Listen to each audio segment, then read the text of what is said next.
আখিরাতকে যে ভুলে না সে মানুষ। আল্লাহ বলেন এমন চারটা জিনিস ঠিক রেখে আমার বান্দা যাই করবে, বাজার, ব্যবসা, ঘর সংসার, চাকরি, ক্ষেত কামাই, স্ত্রী স্বামী স্ত্রীর মিলন, রাত্র দিন যা যখন যা করছে, কিন্তু চারটা জিনিস ঠিক রাখছে। খোদার কসম আল্লাহ বলে আমি আল্লাহ তার 24 ঘন্টা যা করে সব কিছুতেই নেকি দিতে থাকবো। লিয়াজজিয়াহুমুল্লাহু আহসানা মা আমিলু। এমন বান্দা যাই করবে সব কিছুর বিনিময় মিলবে।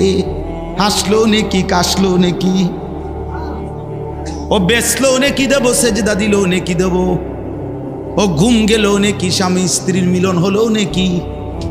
কারণ ও তো নামাজ ভোলে না, ও তো জিকির ভোলে না, ও তো জাকাত দিতে ভোলে না, ও তো হালাল হারাম ভোলে না, ও তো আখিরাত ভোলে না। ও বাজারও করে, ব্যবসাও করে, সেজদাও করে, পরে আমি দেব না কেন?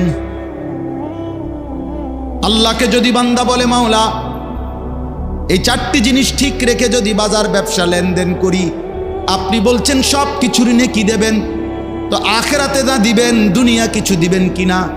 আল্লাহ বলেন ওয়াল্লাহু ইয়ারযুকু মান ইয়াশাউ বিগাইরি হিসাব। এমন বান্দাকে আমি চাইলে হিসাব ছাড়াও দুনিয়াতে উত্তম রিজিক দিয়ে দেব, দুনিয়াও দিয়ে দেব। হাজত পূরণ হইলেই তো হয়েছে, প্রয়োজন পূরণ হইলেই তো হয়েছে।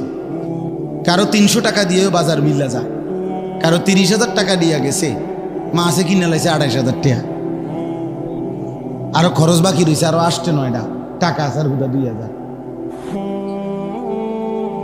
বুঝেন নাই? আর ওই বাচ্চারা 300 টাকা দিয়েই কি করে ফেলছে? প্রয়োজন পূরণ হয়ে গেছে। তো প্রয়োজন পূরণ হওয়া, হাজত পূরণ হওয়া, এটা না দরকার। টাকা তো 3 কোটি, ঋণ তো 6 কোটি।